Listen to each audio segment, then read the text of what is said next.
Granny's other room. Then Arya was sent to live with her grandmother. For the summer, she thought it would be all cookies and bedtime stories. But Granny's house was strange, too quiet, too cold. And then there was the door at the end of the hallway. It was always locked, painted the same pale green as the walls. It almost blended in almost. Never open that door. Granny's warned, eyes sharper than usual. That's my room, the one for before. Arya didn't understand. Before what at night, she heard soft movements behind the door. Footsteps, creaks, sometimes humming. Granny lived alone. Arya asked her about it once. Granny only smiled oddly. She gets restless sometimes. Curiosity clawed at Arya until she couldn't resist. One afternoon, while Granny napped, Arya stole the rusted key from under a loose floorboard she'd seen Granny use. She creeped to the door, heard pounding, and turned the key. The air behind the door was ice cold. The room was dimly lit by a flickering bulb. And everything was identical. Same wallpaper, same furniture, but it was frozen in time. Photos on the dresser showed young women, Granny but glowing, wild-eyed and dangerous. Beside her, a man with hollow eyes. In every photo, the man grew more twisted, more terrified. A large wardrobe stood in the corner, its door slightly ajar. Inside, something breathed. Arya backed away. The door slammed shut behind her. From the wardrobe, a heart reached out long-fingered, too pale. And then a voice, low and bitter. "You opened the door." "She said you would." The wardrobe burst open. Out stepped Granny, but younger. Her face was cracked porcelain, her mouth stitched into a smile, threads of shadow. "She kept me locked away," the other Granny hissed. "But now you have set me free." The lights went out. When Arya awoke, she was back in her bed. Granny hummed in the kitchen, making tea. Everything seemed normal, except the locked door was gone. And Granny's eyes, they were the wrong color. Ravi first noticed it on a quiet afternoon. He was walking home from school, his bag heavy on his back, when he caught something odd out of the corner of his eyes, his shadow. It wasn't quite right. The sun was behind him, so his shadows should have stretched forward. But instead, it moved sideways, shifting unnaturally as if it had a mind of its own. He stopped. His shadow didn't. He took one more step before realizing he wasn't moving, then snapped back into place. Ravi's heart pounded. Maybe he was imagining things. Maybe it was just the wind or a trick of the light. But then the shadow twitched again. This time it waved. Ravi ran. He sprinted down the street, not daring to look back. Bursting into his house and slamming the doors shut, his breath came in gasps as he pressed his back against the wooden surface. Slowly, he glanced down. His shadow was beneath him, perfectly normal. Had he imagined it? Shaking his head, Ravi went about his evening, pushing the thought aside.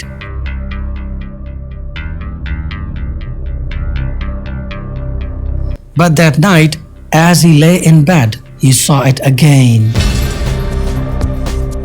The dim glow of the street lamp outside cast a faint shadow of him onto the wall. At first, it was still. But then it moved.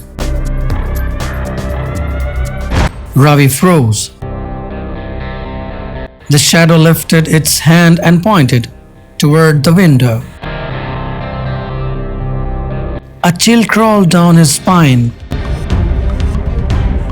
"What do you want?" he whispered. The shadow pointed again. This time, the message was clear. "Follow me," against every ounce of logic, screaming to him to hide under the blanket. Ravi climbed out of bed. The moment his feet touched the floor, his shadow slithered forward, gliding ahead of him. It led him to the window. Outside, the street was bathed in pale moonlight. Eerily quiet. The shadow waited expectant. Ravi hesitated, then opened the window and climbed down the ledge.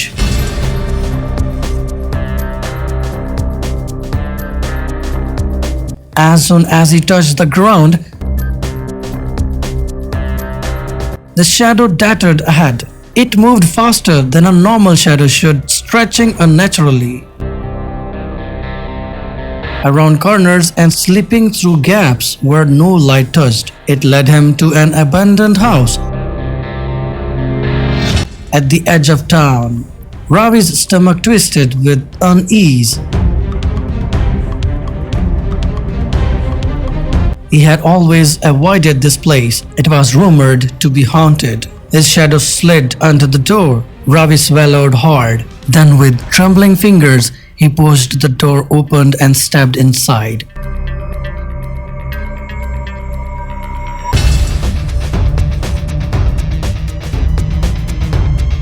The air was heavy, thick with dust and something else, something ancient. And then he saw them.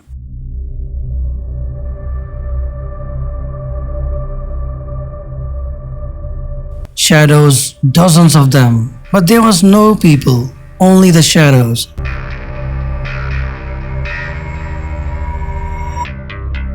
Standing, shifting, watching. His own shadow moved forward, blending into them, becoming one of them. A whisper filled the air, like voices speaking from the walls. "You are one of us now!" Ravi turned to run. The door was gone, and then he realized he no longer had a shadow. The roommate in 3B. When Kalia moved into apartment 3C, the landlord warned her not to knock at 3B's door. "Place my empty," he said. "Just leave it alone." She assumed it was under renovation until she started hearing footsteps from the other side. At first, it was just at night. Soft, slow pacing, then came the tapping, always in threes. Tap, tap, tap. One night, she tapped back. Tap, tap, tap. A reply, tap, tap, tap. She pressed her ear to the wall and whispered, "Hello?" A voice whispered back, low and wet, "Found you." Kalia jumped away. The next day, she asked the landlord again. "I told you it's empty," he said, avoiding her eyes. "No one's lived there since he trailed off. That night, she dreamed of the door to 3B. It was open. Inside the walls pulsed like lungs. A shadow sat cross-legged, smiling with too many teeth. She woke up screaming. But the worst came the next evening. There was a knock at the door. She looked through the peephole. No one there. Then, tap, tap, tap. But not from the hallway, from inside her apartment. She turned slowly. There, standing in her kitchen, was a man. Or what had once been a man. He was thin, sunken, with a stitched mouth and rotting skin. In one hand, he held a key. Roommates, he rasped, we always share. Kalia ran. The door wouldn't open. The windows wouldn't budge. He tapped on the wall again, smiling. Your turn in 3B. By morning, the apartment was empty. The landlord shrugged as he had handed a new tenant the key to 3C. Just don't knock on 3B, he said. Why not? The new girl asked. He smiled weakly. Bad neighbor. Don't blink in the forest. It was supposed to be a weekend hike. Just another trip into the woods to clear his head. But Alex soon learned that his forest was different.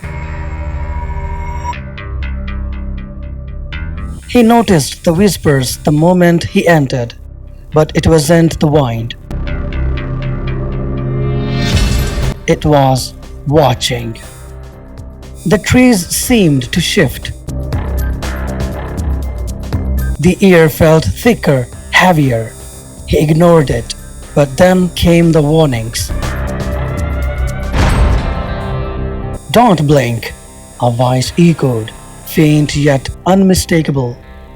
He looked around. No one was there. A few more steps and he heard it. Again, this time louder. Don't blink! A rustle in the bushes caught his attention and he turned just in time to see nothing. The path stretched ahead as it always had.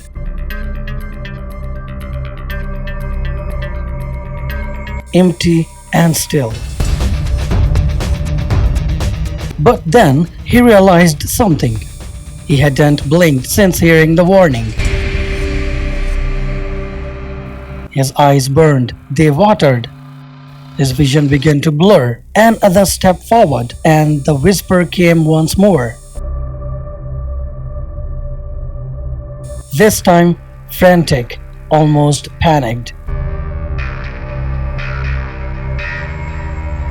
Don't blink. His body screamed for rest, but Alex knew if he blinked, it would move. The creature in the forest, it only moved when you weren't looking. Alex forced his eyes wide open, willing himself not to blink, but he couldn't go on.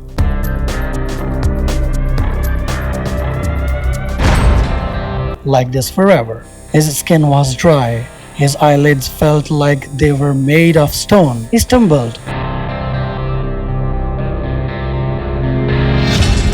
trying to move faster, but the shadows shifted in ways that made his skin crawl. The whispers got louder, surrounding him. He could hear it now. Something moving behind him, just out of sight. He could not blink. With his last ounce of strength, Alex ran, eyes stinging, heart pounding, but when he finally reached the edge of the forest, he collapsed in the clearing. The thing was right behind him, and it whispered in his ear, "You blinked." The second birthday. It started with the envelope, plain, no return address, on Lily's doorstep. Inside was a single card, "Happy birthday." But it wasn't Lily's birthday, not for another 6 months. She tossed the card aside, thinking it was a mistake. The next morning, another envelope, same handwriting, same plain card, "Happy birthday, Lily."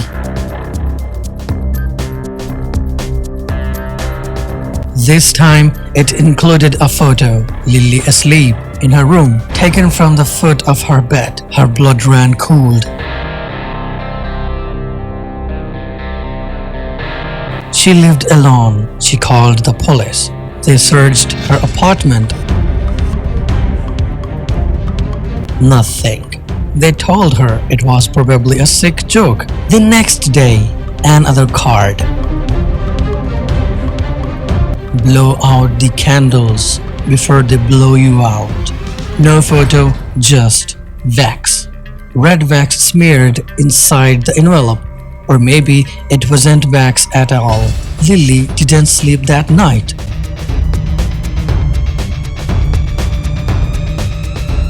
The fourth day, no card came. Instead, her lights flickered.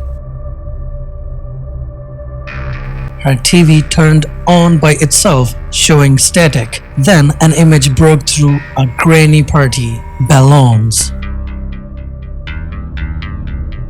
A cake. A girl that looked exactly like her, smiling wide, surrounded by strangers with blank faces. Lily screamed and yanked the cord from the wall. The screen stayed on. A voice whispered from the TV, "Time to make a wish." The lights died. The static fell silent, and from the hallway, someone began to sing, off-key, slow, a birthday song. But not for the birthday she knew. When police entered Lily's apartment the next day, everything was normal except for a cake sitting perfectly on her kitchen table. 6 candles melted down to ash,